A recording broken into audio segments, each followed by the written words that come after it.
Bienvenidas, alumnos y alumnas, a esta sesión de la asignatura de Ciencias Química. Mi nombre es Álvaro Fernando Calderón Calderón. Recuerden, quédense en casa en la medida de lo posible y lávense las manos frecuentemente. En sesiones anteriores identificaron las propiedades de los materiales, como color, olor, densidad o viscosidad. Eso nos permitió hacer una primera caracterización. Enseguida aprendieron a clasificar las mezclas en homogéneas y heterogéneas, de acuerdo con las diferencias observables entre sus componentes. Ahora estudiaremos la clasificación química de los materiales. Antes de iniciar, quiero compartir la frase célebre de Isaac Asimov. La respuesta de que el proceso científico puede tener algunas veces repercusiones perjudiciales no debe implicar el abandono del avance científico, sino su sustitución por un avance aún mayor, aplicado con prudencia e inteligencia. En esta sesión identificarán y clasificarán materiales conocidos en el entorno, como mezclas, compuestos y elementos. Reflexionarán sobre la clasificación química de los materiales, es decir, con base en su composición, y retomaremos un concepto muy importante estudiado en el curso de Ciencias Física, el átomo. También aprenderán que la gran mayoría de los materiales con los que están hechos los objetos de uso cotidiano son elementos, compuestos o mezclas. Registren las dudas, inquietudes o dificultades que surjan al resolver los planteamientos en esta sesión. Estas las pueden resolver al consultar su libro de texto, al reflexionar en torno a los problemas que se presentarán y al resolver la actividad planteada como reto.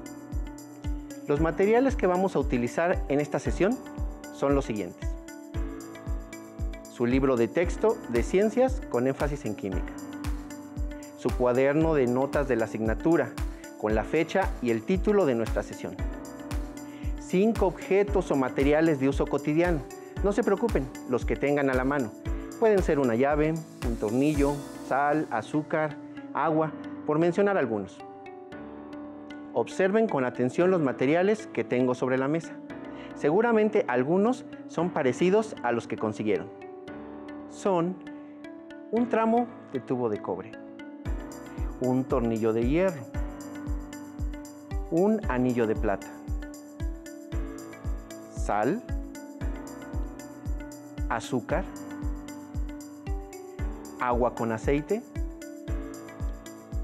agua con colorante. Registren las siguientes preguntas en su cuaderno de ciencias para contestarlas al final de la sesión. ¿Cómo puedo clasificarlos?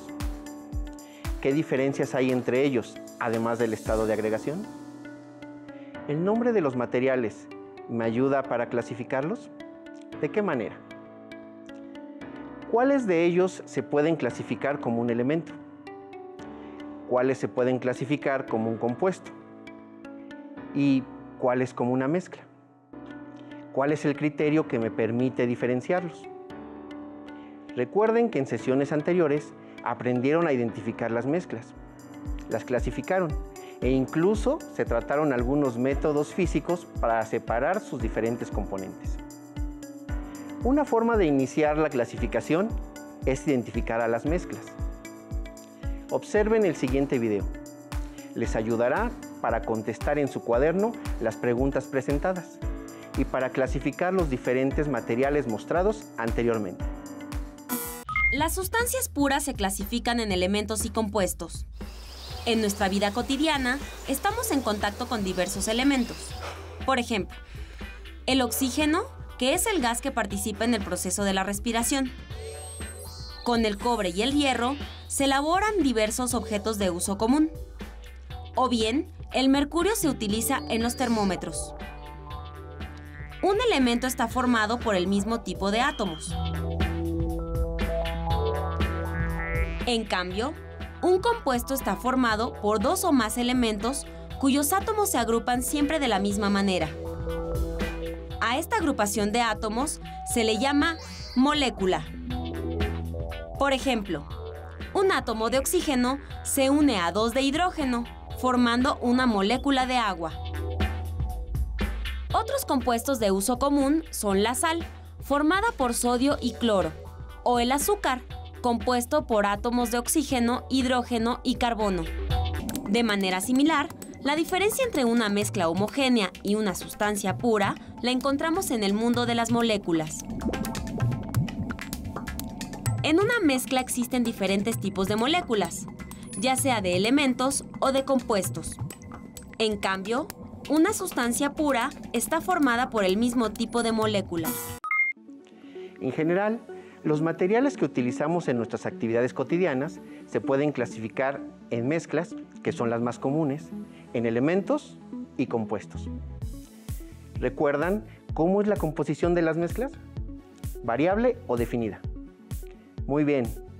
Como identificaron en las sesiones anteriores, una mezcla está formada por 2 o más sustancias en composición variable y se clasifican en homogéneas y heterogéneas. Existen otras sustancias que tienen una composición definida y constante. Se llaman sustancias puras. Estas sustancias puras se clasifican en elementos y compuestos químicos.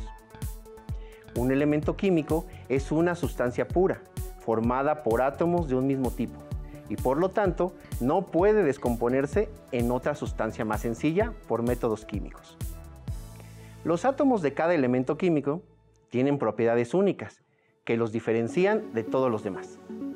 Se representan por medio de símbolos y se encuentran agrupados en la tabla periódica. Un compuesto es el resultado de la interacción química de los átomos de 2 o más elementos químicos en composición definida y se representan mediante fórmulas químicas. En la naturaleza es casi imposible que un elemento se encuentre 100% puro. Por lo tanto, se considera la pureza química entre 97 y 99.9%. Por ejemplo, el oro llamado de 24 quilates tiene un 99.9% de pureza, mientras que el de 20 quilates tiene solo un 83%. Observen con atención el siguiente video que trata sobre el grafeno, una sustancia formada por átomos de carbono, que es un elemento químico, o sea, una sustancia pura, pero en un acomodo geométrico diferente. Imagínenlo como una capa de mosaicos hexagonales. Este material es transparente, muy flexible, muy resistente, es impermeable y es conductor de la electricidad, por lo que tiene muchas aplicaciones.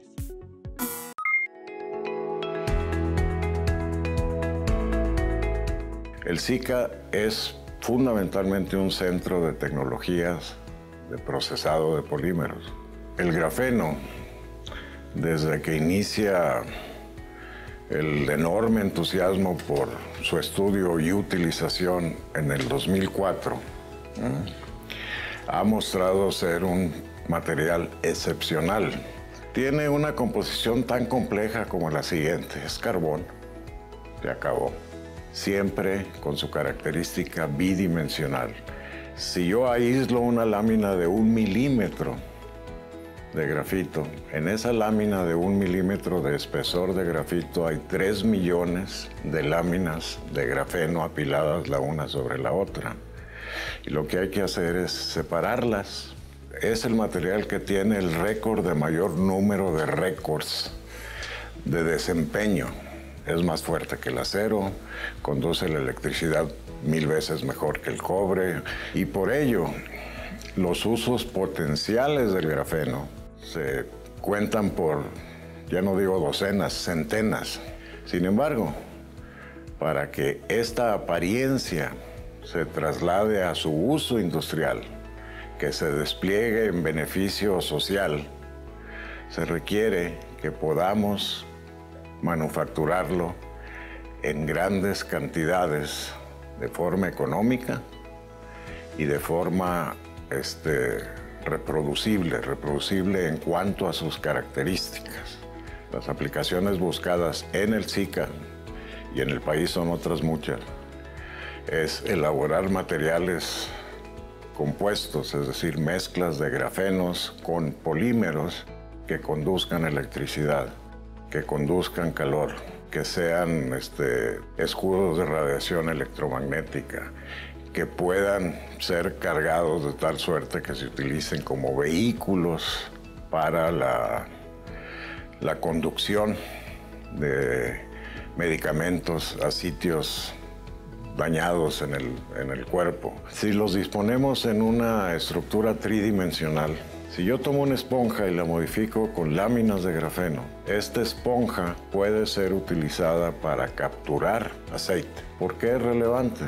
En las derramas de aceite o de petróleo que hay, se pueden utilizar materiales tridimensionales de grafeno para atraparlo. ¿Con qué ventaja? Primero, la remoción.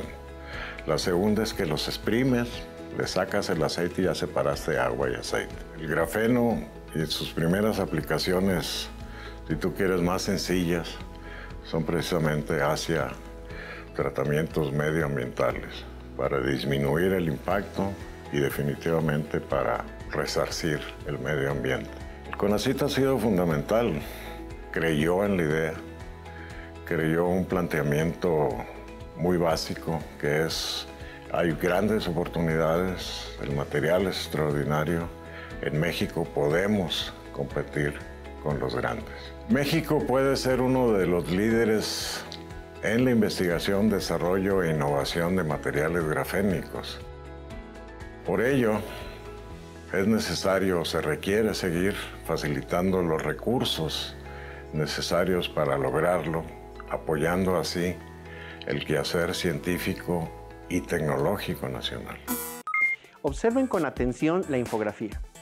Durante esta emergencia sanitaria es importante desinfectar las superficies, pero no deben mezclar diferentes productos de limpieza, porque puede ser peligroso. Vamos a clasificar las diferentes sustancias que aparecen en la imagen y las que mostré anteriormente en elementos, compuestos o mezclas. Comenzamos. Ese es el reto del día de hoy. Elaboren en su cuaderno un cuadro con 3 columnas, como el siguiente. Ahora, vamos a mencionar los nombres de las diferentes sustancias. Colóquenlas en la columna que corresponda. Número 1. Disolución de hipoclorito de sodio. Es el cloro que venden en los supermercados. ¿Dónde lo colocarían? Elemento, compuesto o mezcla. Número 2. Vinagre. Disolución de ácido acético. Número 3. Ácido clorhídrico. Número 4. Cloro gaseoso. Número 5. Alcohol. Etanol. Número 6. Cloroformo. Número 7. Agua oxigenada. Peróxido de hidrógeno. Número 8. Amoníaco. Número 9. Tubo de cobre. Número 10. Tornillo de hierro. Número 11. Anillo de plata. Número 12. Sal. Cloruro de sodio. Número 13. Azúcar. Sacarosa. Número 14. Agua. Número 15. Agua con aceite. Y número 16. Agua con colorante. Observen con atención el siguiente video. En él se presentan más aplicaciones de los elementos, los compuestos y las mezclas.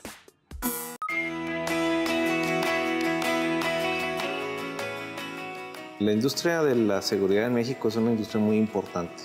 O sea, desafortunadamente, los métodos existentes la mayoría son importados, por no decir su totalidad. Este proyecto surge como la necesidad de buscar un sello distintivo para la impresión de algún tipo de documentos importantes. Se llama Marca de Agua Química para la impresión de documentos de seguridad. ¿En qué consiste? Nosotros lo que hicimos fue preparar una tinta invisible a simple vista, pero sí es visible cuando colocamos esa hoja de papel a contraluz. La ventaja de este tipo de tecnologías es de que son de fácil aplicación y con algunas de las maquinarias disponibles por las propias empresas de impresión. Es de fácil aplicación y de fácil acceso.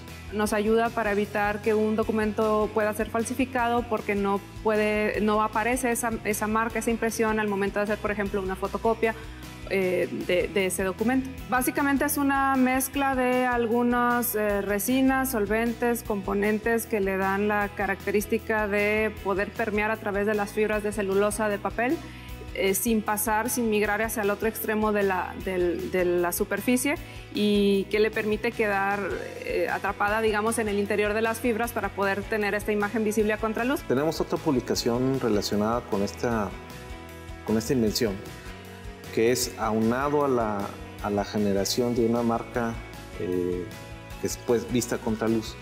Esa misma marca tiene algunos componentes químicos que la hacen reaccionar con la luz ultravioleta. O sea, una parte extra de la seguridad es que es visible a contraluz, pero también son visibles con pantallas ultravioleta. Eso pues da una doble certeza de la autenticación de un documento. Entonces, digamos, ese fue el desarrollo de por qué empezamos a trabajar en esta marca, en esta tinta, que puede brindar una distinción de seguridad. Para nosotros es un éxito porque es el resultado de investigación de una línea que hemos estado explotando. Actualmente hemos variado un poquito la línea en relación a obtener un poquito resultados académicos. En sí, en el grupo de investigación se empezó a trabajar en una línea relacionada a las moléculas de este tipo que pudieran tener alguna respuesta, alguna distinción en cuanto a respuesta a la luz desde hace ya una buena cantidad de años. Es importante recalcar que dentro de este desarrollo tecnológico, las empresas ya se están apropiando del conocimiento generado por los centros de investigación y universidades. Creo que ese es un importantísimo nivel de desarrollo y una importantísima directriz que debe ser constante en la industria nacional. Yo creo que el apoyo del CONACYT es un apoyo importantísimo. La constante entre ellos es la visión que han tenido en apostar por la investigación, apostar por la tecnología en los últimos años. Lo podemos decir antes de CONACYT y después de CONACYT. No resta más que pues, seguirle echando ganas y pensar que este tipo de tecnologías pues, pueda tener aplicaciones futuras inmediatas. México puede ser uno de los líderes en investigación, desarrollo e innovación en el uso de elementos químicos para mejorar la seguridad de nuestros documentos. Por ello se requiere seguir facilitando los recursos, apoyando el quehacer científico nacional. Antes de finalizar, vamos a clasificar los materiales que tengo aquí en elementos, compuestos y mezclas, para que nos sirvan de ejemplo en el llenado de nuestra tabla. Tengo aquí el tubo de cobre. ¿En qué columna lo colocaríamos? ¿Elemento, compuesto o mezcla? Muy bien, es un elemento.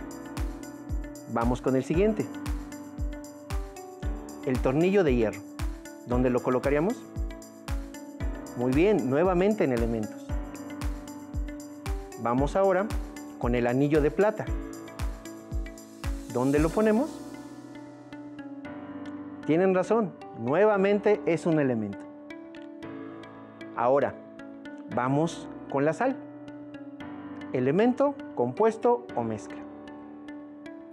Correcto, es un compuesto. Ahora el azúcar. Claro, nuevamente es un compuesto. Ahora, agua con aceite. Elemento, compuesto o mezcla. Claro, es una mezcla. Vamos a colocarla a un lado de la otra mezcla que tenemos, agua con colorante. Y para finalizar, el agua. ¿En qué columna la colocarías? Acertaste de nuevo, es un compuesto. ¿Ves qué fácil? Así continúa con el llenado de tu cuadro. Si quieren saber más sobre este tema, los invitamos a que consulten de manera electrónica o una vez que regresen a clases en su biblioteca de aula el libro Moléculas en una exposición, retratos de materiales interesantes de la vida cotidiana. Hacia un país de lectores, Libros del Rincón, Espejo de Urania, John Emsley. Listo, terminamos, pero aún nos queda mucho por explorar y descubrir. Así que nos vemos pronto aquí en Aprende en Casa 2. Hasta la próxima. Si tienes dudas o necesitas ayuda, llama al Centro de Apoyo Pedagógico a Distancia. El número de teléfono para secundaria es el 55 36 01 71 23. Si requieres consultar los libros de texto en versión digital, recuerda que los puedes encontrar en la página conalitec.cep.gov.mx. Y recuerda que también cuentas con el sitio aprendeencasa.cep.gov.mx, en donde podrás ver nuevamente los videos de los programas y además encontrarás actividades para fortalecer tus aprendizajes.